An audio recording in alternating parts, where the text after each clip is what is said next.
बिस्मिल्लाहिर्रहमानिर्रहीम, अस्सलाम वालेकुम। आप सबका खैर मकदम है। आप देख रहे हैं प्रोग्राम ग्राउंड रिपोर्ट। मैं हूं आपका मेज़बान मीर हिलाल हांजुरी, आपकी खिदमत में हाजिर।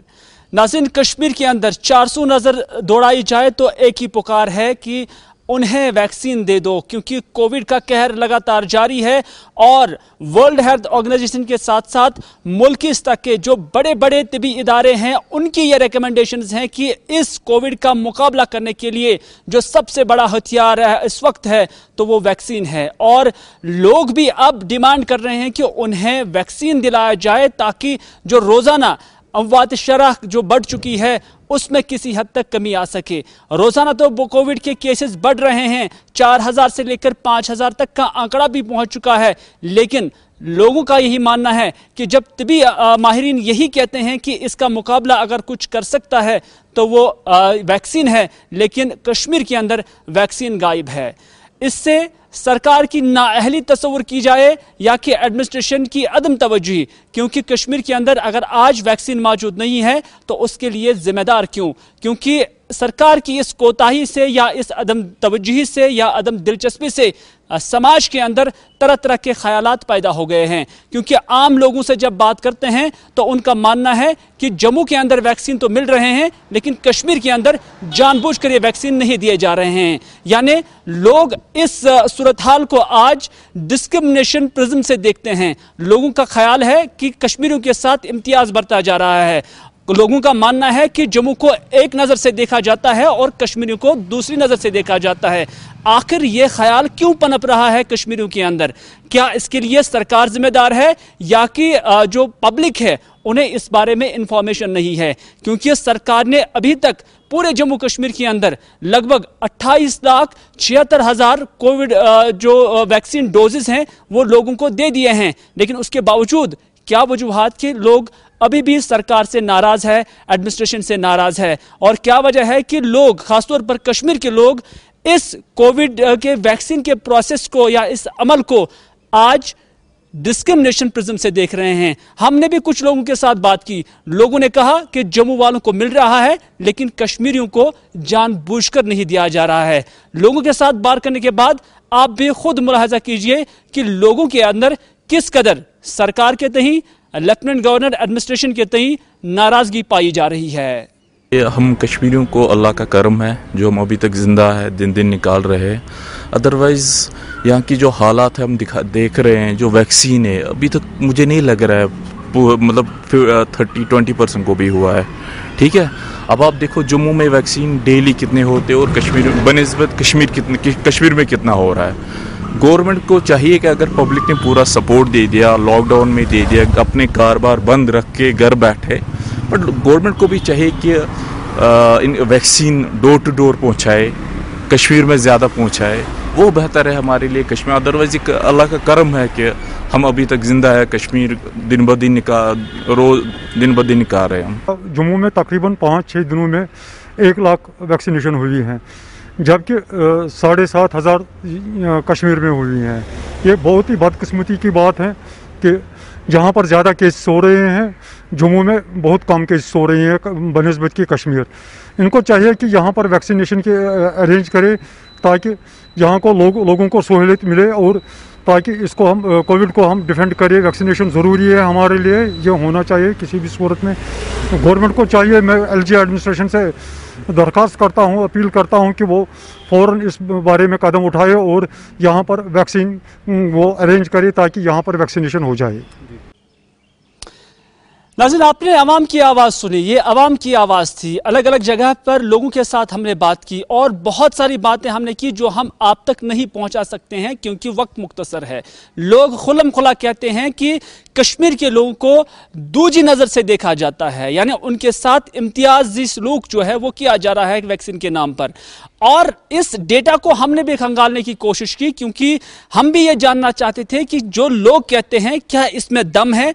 लोगों का जो डेटा है, लोग कहते हैं कि जम्मू वालों को दिया जा रहा है, कश्मीरी को नहीं दिया जा रहा है, लेकिन जब हम गवर्नमेंट के आदाद शुमार देखते हैं तो उससे पता चलता है कि जरूर जो नंबरात है वैक्सीनेशन के उसमें फर्क आ रहा है। यानी 28 लाख 76,000 वैक्सीन के डोजेज जो जम्मू कश्मीर के लिए दिए गए थे या मुख्तस रखे गए थे, उसमें से जो फर्क है वो 1.5 लाख वैक्सीन का आ रहा है। यानी जो कश्मीर के मुकाबले में जम्मू सूबे के अंदर 1,52,000 से जायद डोजेज इजाफी तौर पर दिए गए हैं। लोग ये भी कहते हैं कि अगर हम सेंसस साल 2011 की देखेंगे तो उसके मुताबिक जम्मू की आबादी कश्मीर से बहुत कम है, तो उस तनासुब से ये डोजेस जो है ज्यादातर कश्मीरियों को ही मिलने चाहिए थे, लेकिन कश्मीरियों को कम, जम्मू वालों को ज्यादा मिले हैं। लेकिन जब हम इसी एदाद-ओ-शुमार को, सरकारी एदाद-ओ-शुमार को, डेटा को खंगालते हैं तो आज दिन भी यह पता चला है कि कश्मीर सूबे के अंदर जो 10 डिस्ट्रिक्ट्स हैं सिर्फ 302 डोजेस दिए गए हैं, जिसमें से 217 सबसे ज्यादा शहरी श्रीनगर के अंदर वैक्सीन दिए गए थे, लेकिन उसके साथ बडगाम में 0, कुलगाम में 76, गांदरबल में 8 और बारामूला में 2 ऐसे सेंटर्स थे जहां पर 2 डोजेज ही काफी दिए गए। यानी कुल मिलाकर जब हम तादाद जमा तफरीक करते हैं तो पता चलता है कि आज के दिन में कश्मीर सूबे के अंदर सिर्फ 302 डोजेज वैक्सीन के दिए गए हैं। लेकिन जब हम कंपेयर करते हैं आज के दिन को ही जम्मू के साथ तो पता चलता है कि जम्मू के अंदर आज के दिन में 8,518 जो कोविड वैक्सीन जो है वो लोगों को दिए गए हैं। तो लोग जहां एक तरफ शिकायतें कर रहे हैं और जब डाटा को देखते हैं तो कहीं कहीं मैचिंग भी लग रहा है। इसमें क्या ये सरकार की अदम तवज्जी या डिलिब्रेट मूव है कि इस तरह का ख्याल या इस तरह का कंफ्यूजन पैदा करना अवाम के अंदर, ये सरकार के अंदर है या एडमिनिस्ट्रेशन के अंदर है, या कि तरीकाकार सही नहीं था? हालांकि जो तादाद अभी तक वैक्सीनेशन की थी या वैक्सीन की थी उसके मुताबिक अगर 1.5 लाख के वैक्सीन में इधर उधर कम भी किया जाता, यानी अगर 1.5 लाख 1,52,000 के बदले कश्मीर को थोड़ा सा दिया जाता तो शायद आज कश्मीरियों के अंदर ये नाराजगी नहीं होती, क्योंकि ये एडमिनिस्ट्रेटिव पार्ट था और एडमिनिस्ट्रेटिव लेवल पर इस चीज में यानी इन वैक्सीन को जमा तफरीक किया जा सकता था, लेकिन सरकार की जानिब से नहीं किया गया। नतीजा ये है कि आज भी कश्मीर के अंदर जितने भी कोविड सेंटर्स है या वैक्सीनेशन सेंटर्स है, लोग दरबदर वहां पर घूम रहे हैं। सरकार की जानिब से कोई मुत्तफिक फैसला नहीं आता है। कुछ सीएमओस कहते हैं कि आज नहीं तो कल आ जाएगा, लेकिन जब हम financial commissioner health services Kashmir को देखते हैं तो पता चलता है कि 20 से पहले ये वैक्सीन मिलना मुश्किल ही नहीं बल्कि नामुमकिन भी है। तो इस तरह से सरकार को एक ब्लूप्रिंट सामने लेकर या एक सही तरीके से सामने आकर सरकार को यह बता देना चाहिए था कि ये वैक्सीन कश्मीरी लोगों को कब मिल सकता है। हालांकि डिले भी इसमें हो सकता है, लेकिन ये डिले कब तक हो जाएगा इस पर अभी भी सरकार की तरफ से सर्द मोहरी का ही मुजाहरा किया जा रहा है। नतीजा ये है कि आज भी कोविड सेंटर्स के अंदर लोग आ रहे हैं और वैक्सीन के बगैर वापस चले जा रहे हैं, और ऐसे लोगों में आज भी काफी नाराजगी पाई जा रही है। हमें बहुत ही नजदीक का जो नजरिया है या सिकुड़ता हुआ नजरिया उससे दूर आने की जरूरत है। कहीं कुछ मीडियम्स में मैंने ये भी देखा है, कोई एलिगेशंस, काउंटर एलिगेशंस कि यहाँ कम हो रहा है दूसरी जगह ज्यादा हो रहा है, उसमें हमने पढ़ने की जरूरत नहीं है। ये मुश्किल का वक्त है, हमने जो है एक कंबाइंड एक वन फैमिली मिलकर के चलने की जरूरत है। कोई चीज अगर कम पड़ जाती है तो डेफिनेटली हम दूसरे से मांग सकेंगे और डेफिनेटली वो ही गवर्नमेंट करती है। कोई भी फैसला लेने से पहले सरासर एक ब्रॉडर लेवल पर देख करके लार्जर इंटरेस्ट में वो फैसला लिया जाता है। वही बात लागू होती है यहाँ की वैक्सीनेशन से रिलेटेड। पहले जो है हमने काफी अप्रिहेंशंस थे, इवन हमारे हेल्थ स्टाफ ने भी वैक्सीनेशन नहीं किया था, लेकिन जब सेकंड वेव आई हमें लगा कि नहीं, वैक्सीनेशन एक जरिया है जिससे कि हम इस बीमारी को फेस कर सकते हैं इफेक्टिवली, तब हमारे यहाँ काफी बड़े पैमाने पर वैक्सीनेशन हुआ। नाज़रीन, अवाम के अंदर नाराजगी सरकार के तय सिर्फ कोविड वैक्सीन को लेकर ही नहीं है बल्कि लॉकडाउन को लेकर भी नजर आ रहा है, क्योंकि जम्मू कश्मीर के लोग यही कहते हैं कि वो काफी वक्त से ये लॉकडाउन कभी हड़ताल की सूरत में, कभी लॉकडाउन की सूरत में और कभी कर्फ्यू की सूरत में झेल रहे हैं। नतीजा ये है कि इक्तिसादी तौर पर यह समाज काफी पीछे चला गया है और इस दौरान जो भी हड़ताल हो या लॉकडाउन हो, सरकार तो ऐलान करती है और लोग लॉकडाउन का फिर निफाज भी अमल में लाते हैं। नतीजा ये है कि आज भी हम देख रहे हैं कि हर तरफ, चाहे गांव हो या शहर हो, लॉकडाउन के असरात जमीनी स्तर पर नजर आ रहे हैं। और इस लॉकडाउन के चलते लोगों की एक जेन्युइन डिमांड भी नजर आ रही है। लोगों का मानना है कि जहां सरकार ने लॉकडाउन का ऐलान तो किया था ताकि कोविड के जो केसेस है उसमें कमी आ जाए और कोविड से जो कैजुअलिटीज होती हैं, जो लोग मर जाते हैं, उसमें भी कमी आ जाए, ताहम लोगों ने उस पर लबे करके लॉकडाउन बरवक्त किया और साथ ही साथ इसको जमीनी स्तर पर भी नाफिज किया और इंप्लीमेंट किया। लेकिन क्या सरकार की यह जिम्मेदारी नहीं बनती थी कि जिस घर में कमाने वाला एक ही था और वो कोविड पॉजिटिव हो गया, उस घर को कौन चलाएगा? क्योंकि मुख्तलिफ स्टेट्स की जानिब से, चाहे दिल्ली हो या महाराष्ट्र हो, उन्होंने अपने स्टेट के लोगों के लिए इस कोविड लॉकडाउन के दौरान काफ़ी रिलीफ भी दिया है। खासतौर पर उन लोगों को जो योमिया काम करते थे, खासतौर पर उन लोगों को जो ट्रांसपोर्ट के साथ वाबस्ते थे, खासतौर पर उन लोगों को जो ट्रेड के साथ वाबस्ते थे, छोटी छोटी दुकानें चला रहे थे, योमिया जो कमाते थे, शाम को खाते थे, उनके लिए वहां की सरकारों ने पैकेज का ऐलान किया और उन्हें 5,000 से लेकर 8,000 रुपए तक का पैकेज भी दिया, रिलीफ भी दिया। लेकिन जम्मू कश्मीर के अंदर ऐसा क्यों नहीं हो रहा है? लोगों का मानना है कि सरकार ने यहाँ के हालात से सरकार वाकिफ भी है। सरकार को यह भी पता है कि यहाँ लॉकडाउन साल 2019 से ही शुरू हो गया था, जब 5 अगस्त का फैसला किया गया था। तो उसके बावजूद, इतनी ऑब्जर्वेशंस, इतने मुशाहिदा होने के बावजूद, क्या सरकार ये मुनासिब नहीं समझती है कि जो लोग लॉकडाउन यहाँ के लोगों के पेट पर भी लगा है, उसको खत्म करने की जरूरत है, उन्हें भी रिलीफ देने की जरूरत है? नतीजा ये है कि जम्मू कश्मीर की आवाम इस नतीजे पर पहुंची है कि जम्मू कश्मीर के अंदर जो आज लेफ्टिनेंट गवर्नर इंतजामिया है, वो ना ही दिल्ली की सरकार बन पाई है और ना ही महाराष्ट्र की जो ठाकरे सरकार है वो बन पाई है। जैसे बाकी स्टेटों में वहाँ के चीफ मिनिस्टरों ने अच्छा खासा पैकेज अपने ताजिर बरादरी को दिया, वहाँ की लोगों को, वहाँ की लोगों की सहायता की। हम भी चाहते हैं कि यहाँ की सरकार, यहाँ की जो एडमिनिस्ट्रेशन है, यहाँ के लोगों के बारे में कम से कम सोचे। ठीक है, लॉकडाउन में हम अंदर ही बैठेंगे, SOPs का फॉलो करेंगे, हर चीज़ का फॉलो करेंगे, मगर मैं आपकी जानकारी से ये कहना चाहता हूँ, खाएंगे क्या, हम बच्चों को देंगे क्या, वो भी तो सोचना है कि नहीं। तो इसलिए हमारी रिक्वेस्ट है मरकजी सरकार से कि कम से कम खुदारा लॉकडाउन आप कीजिए। लॉकडाउन सही बात है, मगर हमारी पेट पे लॉकडाउन मत कीजिए। पहले हम 30 साल से पिसते आ रहे हैं, हमारा जो तिजारत है एकदम ख़त्म हो चुका है, हर रंग। अब तो मरकजी सरकार तो उससे बखूबी वाकिफ़ है किन किन हालातों से यहाँ के ताजरों को गुजरना पड़ा। नाज़रीन, सरकार की तई नाराजगी हर जगह पर है। ये तो लॉकडाउन को लेकर भी नाराजगी कहीं ना कहीं लोगों के अंदर पाई जा रही है, लेकिन जो कोविड पॉजिटिव पेशेंट्स हुए हैं और उसके बाद उन्हें मुख्तलिफ अस्पतालों में ज़ेर इलाज भी रखा गया है, और उस इलाज के दौरान जो डॉक्टर साहिबान का रवैया रहा है पेशेंट्स के तहीं, अटेंडेंट्स के तहीं, तो उस पर भी लोग काफ़ी नाराज़ नज़र आ रहे हैं। इतना ही नहीं, कई सारे लोगों की अमवात भी वाक़ा हुई है और उनके लवाहिकीन भी डॉक्टरों और हेल्थ इंतजामिया के साथ साथ पूरी सरकार के तहीं काफ़ी नाराज़ पाए जा रहे हैं। और नतीजा ये है कि आज अनंतनाग के अंदर कुछ ऐसे लोग प्रेस कॉन्फ्रेंस भी कर चुके और इन लोगों का मानना है कि उनके लवाहिकीन इस कोविड के दौरान मौत के शिकार हो गए हैं, और उनका मानना था कि उनकी हालत इतनी नाजुक भी नहीं थी, लेकिन जब उन्हें हॉस्पिटलाइज किया गया और उसके बाद जो डॉक्टरों का रवैया रहा या डॉक्टरों की जानिब से जो ट्रीटमेंट उन्हें दिया गया वो सेटिस्फैक्ट्री नहीं था, वो पूरा इत्मीनान नहीं था। नतीजा ये है कि उनके लवाहिकीन की, उनके रिश्तेदारों की, उनके अजीज़ व अकारिब की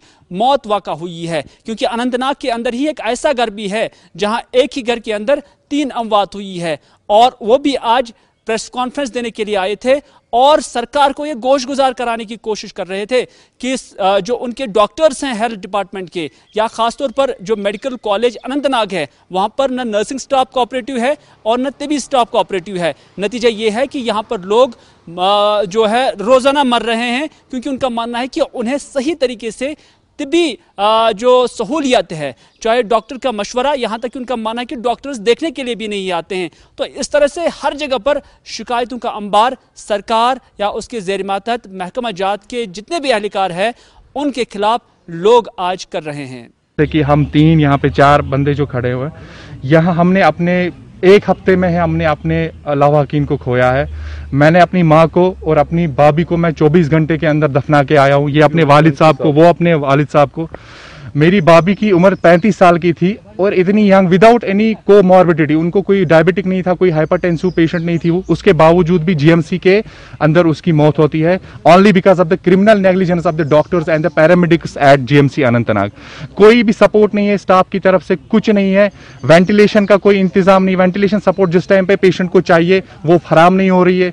जबकि आपको मुझसे ज्यादा पता है कि लास्ट ईयर इनको 25 से या 25-30 वेंटिलेटर्स इनको आए हैं सेंटर से।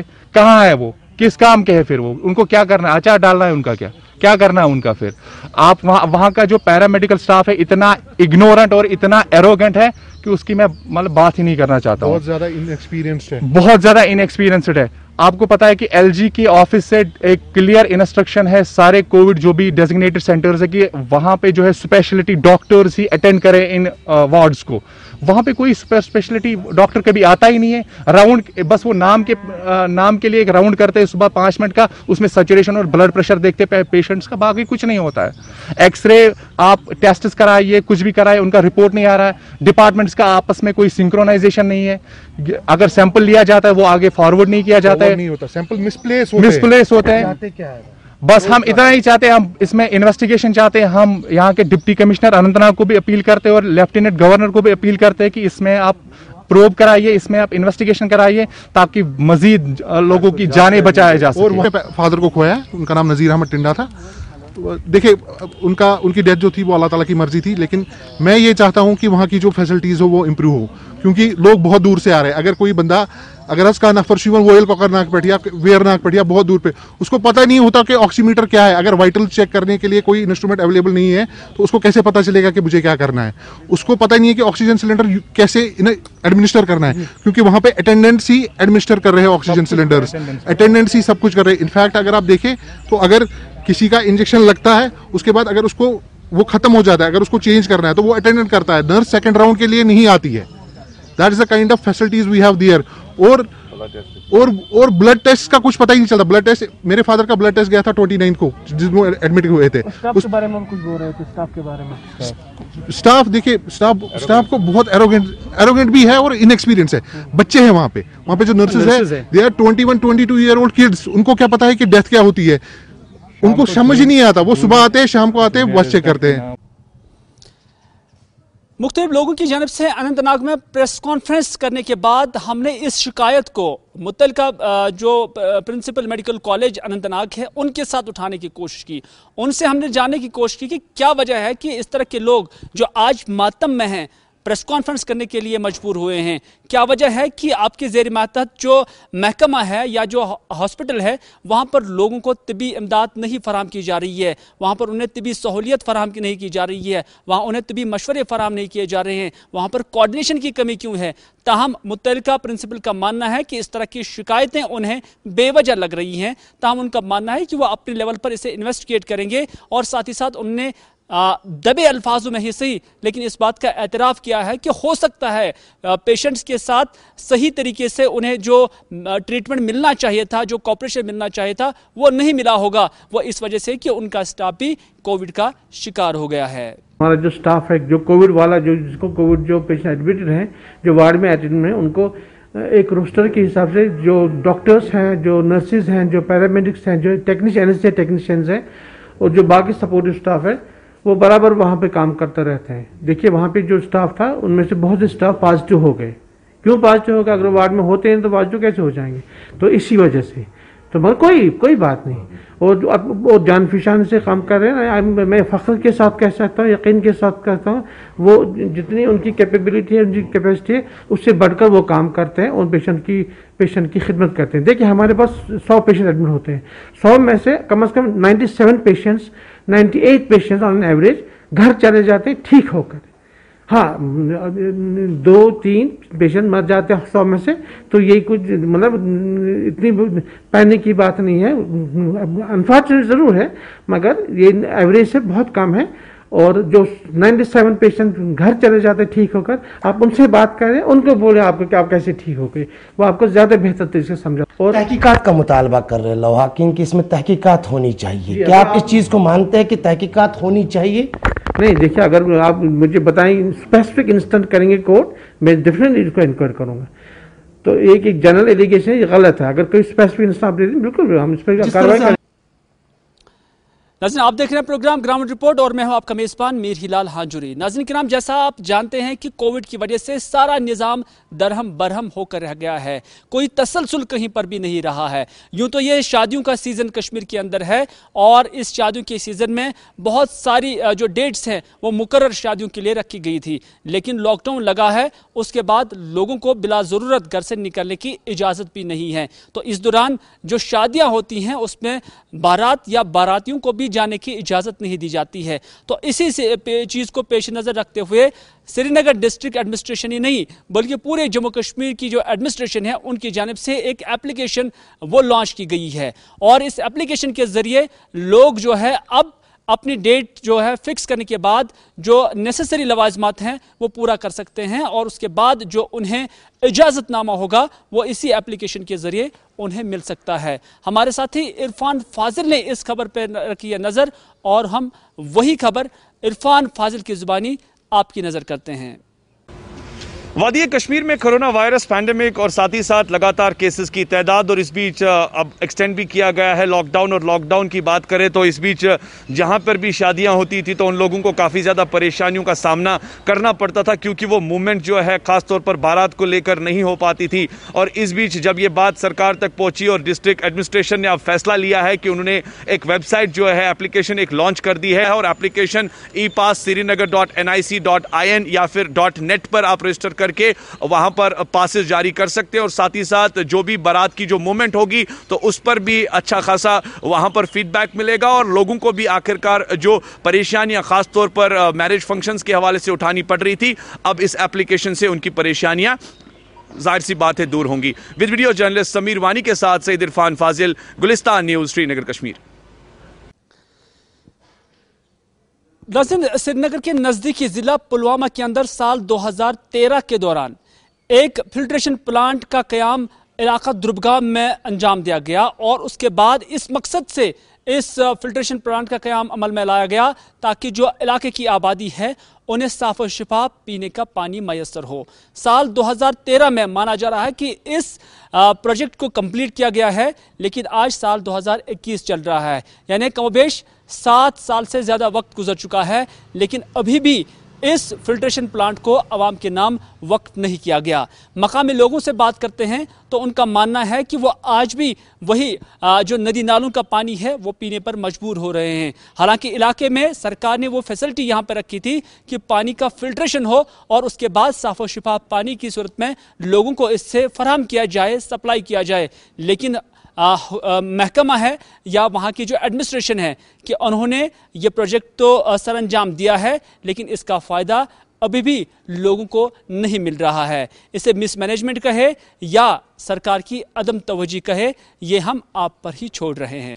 नाज़रीन, गैर मयारी पेस्टिसाइड्स की शिकायतें तो इससे पहले भी आती थीं और आज भी आ रही हैं। ज़िला कुलगाम के अंदर कुछ लोगों का मानना है कि उन्होंने हालिया दिनों एक मखसूस दवाई से अपने मेवा बाग का छिड़काव किया था, लेकिन उससे पहले उनका मेवा जो था या उनका बाग स्कैब से दूर था और उससे महरूम था। लेकिन जब से उन्होंने दवाई का छिड़काव किया तो उसके बाद उनके बाग में यकायक या एकदम स्कैब आना शुरू हो गया है। उनका मानना है कि यह दवाई यहाँ पर सब स्टैंडर्ड है, ताहम इसी मामले को हमने मुतलका ऑफिसर यानी एग्रीकल्चर ऑफिसर के साथ भी उठाया है और उनका मानना है कि उन्हें भी इस तरह की शिकायतें मासूल हुई हैं, ताहम उन्होंने टीमें तश्कील दी हुई हैं और इन टीमों को मुख्तलिफ इलाकों की ओर रवाना किया गया है और उन्हें उम्मीद है कि बहुत जल्द इस हवाले से रिपोर्ट भी उन्हें हासिल हो जाएगी। हॉर्टिकल्चर डिपार्टमेंट में हमने भी अपना एनफोर्समेंट डिपार्टमेंट वहाँ पे भेज दिया जबना इलाके में, जहाँ से शिकायत आ रही थी, हमें भी आ रही थी, आपके पास भी आ गई है। तो इस वक्त वहां पे 3 टीम ने हमने भेज दी। एक हमारा एग्रीकल्चर ऑफिसर भी वहां पे गया है अपने पूरे स्टाफ के साथ। वहां पर जो भी ऑर्चर्ड्स है, चाहे और भी जो ज़मीन है वहां पे वो इस वक्त रिपोर्ट वहां पर जमा कर रहे हैं। ज़मींदारों के पास भी वो जा रहे हैं, उनसे बातें कर रहे हैं, उनने कौन सी दवाई इस्तेमाल की है, वहां पर वो सैंपलिंग भी करेंगे। और मैं ये ज़मींदार भाइयों को ये भी इस्तेदा करता हूं आपके वसात से कि आप हमारे पास आइए, बिल्कुल डरिए नहीं।